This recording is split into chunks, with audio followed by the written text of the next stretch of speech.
I got selected to go to Charlie Battery. Charlie Battery, 147th Field Artillery. I was deployed with this platoon in July of 2005 until September of 2006. So we spent about 12 months in Baghdad. Our mission over in Iraq was to train and evaluate the Iraqi police. We went 153 missions. 153 times we left the wire and 153 times we came back. That's the most proud thing I have to say in my life. Our unit is a band of brothers. I always say it was the best and the worst time of my life. Nobody knows what a military family is until they've been in it. I came across Reuniting After War. I fell in love with their mission of reuniting veterans who had had a rough deployment. In 2009, my son was serving in Afghanistan, and him and his unit were in a horrible battle that they lost 8 guys. They fought for 12 hours. When they got back, they ended up with 2 Medal of Honor recipients. I knew a lot of them beforehand, and watching them alone and then seeing them together was like 2 different things. When they were together, they were light, they were laughing, they were them true selves. Shortly after that, my son had gotten a call that said one of the guys was really struggling and was hospitalized.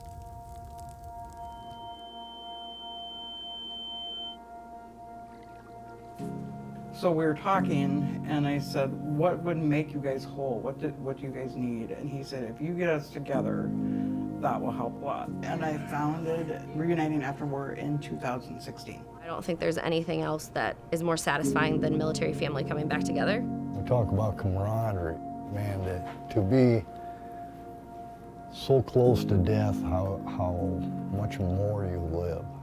You don't know if it's your turn when you go outside the gate. You don't know if it's your turn when you go to bed that night. Camaraderie-wise, I think it's the definition of that, when you can put your life in somebody's hands. My job was to honor the oath that I made to their folks, because I told their moms I'd bring them home. The whole thing, it's war, right? So it's violent. There's no way around it. There wasn't a single mission that was just an easy day. The only easy day was 3 days ago. That's it.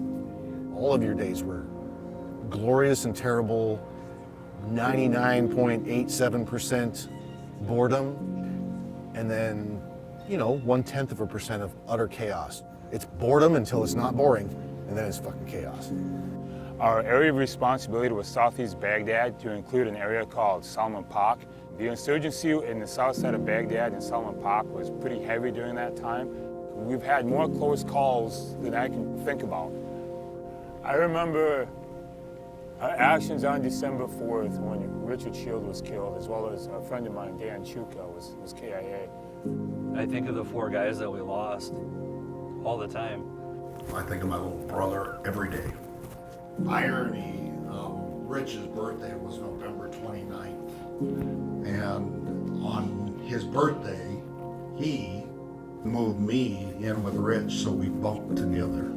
On Sunday morning, December 4th, we woke up and we went and got something to eat because we both had a mission at 1300 that day. I had a radio go down. I'm supposed to go out the gate first. I'm in the second vehicle.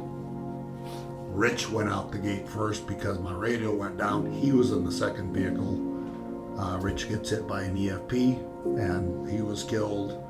Alan Kokesh Jr. was wounded pretty severely and he died 2 months later from the injuries. And then we had some heroes move in to try to rescue him, and they were hit. And now Dan Chuka was killed also in that attack. And then here I am with my squad coming in, and I thought, how great was that I got to spend a week with them, right? He was killed on December 4th, and we loaded him up on a chopper that night. December 5th, my guys gave me a ride over to Baya, and I caught a flight to Kuwait. We were driving to the airport in DC, and there was a thing that said Arlington, and I said, Arlington, and I said, Rich and I were going to go there.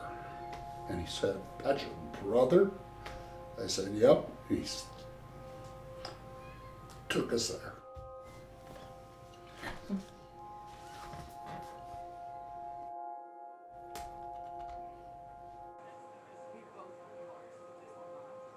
But we had a mission. People had it worse and easier, but in the end it was everybody served and they answered the call, right? I heard a voice say, "Whom shall I send? And who will go for us?" I said, "Here I stand."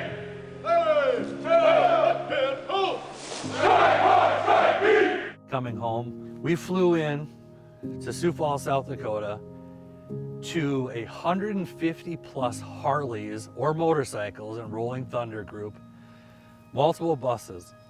We rolled through my hometown.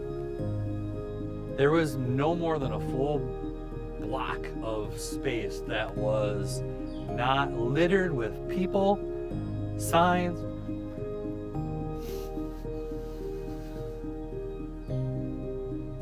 The most emotional feeling I'd ever had. And that was just one town. We leave that town, and between Yankton, South Dakota and Vermilion, South Dakota, I think it's like 18 to 20 miles, farms putting up 30-foot American flags, fence posts with signs, "Thank you for your support. I'm so happy you're home." Like, there were thousands of people. I don't know how many people fit in that gymnasium in Yankton, South Dakota, but it was packed. People were outside watching it. People were listening to it on the radio when, at the time, even though his rank was Command Sergeant Major, he was our first sergeant, George Aarons, gave roll call. "Dan Chuka." Dead silence. "Dan Chuka," louder. At one point, he is, "Where the hell is Dan Chuka?" If anybody was dry-eyed, I didn't see him in the whole place. And we lost 4 guys, and he did it for every one of them. But people like Dan Chuka weren't able to come home to their kids. To all the Gold Star mothers and families who pray that their fallen soldier did not suffer too much. To our Gold Star families. To our Gold Star families. Here. To our brothers who have passed since returning home. Sergeant Keeler, September 30th, 2017. To Chris Keeler. To Chris Keeler. Sergeant Barnes, September 14th, 2022. To Doyle Barnes. To Doyle Barnes.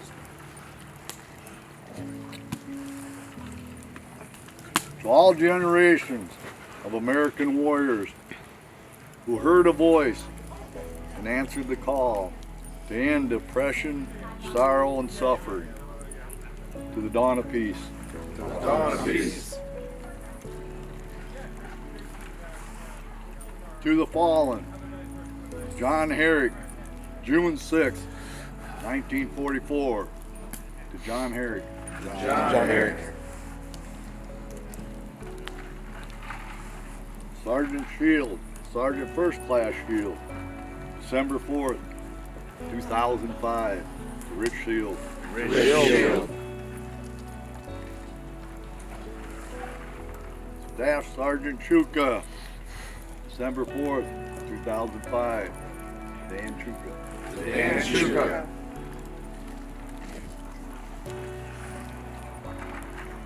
Sergeant Kokish, February 7th, 2006. Alan Kokish. Alan Kokish. IPLO Mesa, May 8th, 2006. To Rudy Mesa. To Rudy Mesa. Staff Sergeant Wagner, May 8th, 2006. Greg Wagner. Greg Wagner.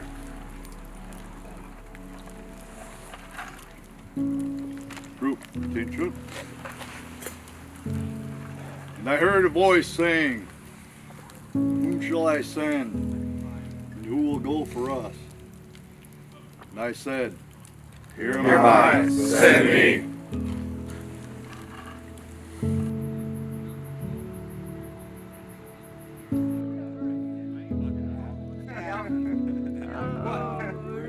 I learned from every single one of you is selfless service, respect, honor, you know, the whole list of things that Top's been beating into our head forever.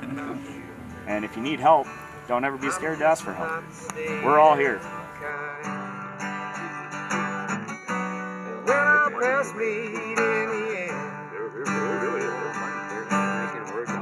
I hope you call me headed down the shore. Won't be no more trouble at your door. Get on my ship and sail away. Yeah, yeah. See you a brighter day.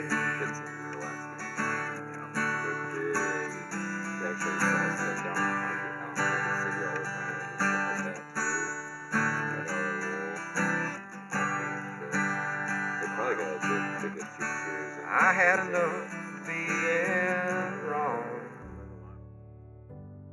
For us to get together and heal and laugh, if that saves one life, or even gets one veteran to realize that he needs help, it's worth it. For me, I feel very honored that a platoon would ask me to come as a battery leadership, you know, to be able to be with them guys. I haven't seen, honestly, some of them since we got back. Here we are, nearly 18 years later after we came home. All these conversations are coming up again, and the hugs are coming out after the conversations, the I love you, man, I miss you so much, I haven't seen you for 3 years, I haven't seen you for 5 years, I haven't seen you since the last reunion in 2016, which was 8 years ago. I haven't seen you since we came home in 2006. But then you get to come back here and reunite with guys that you were willing to lay your life on the ground. It's just really cool, amazing. I've lost a lot of tears this weekend. The people that you've bled next to, you love them. I mean, I've just seen these men. It's awesome. I mean, that's just awesome. What does it mean for us to be back? I think thankful would be thankful for the guys that made it home, and thankful to have this opportunity to do this. Freedom has a flavor that the protected will never know.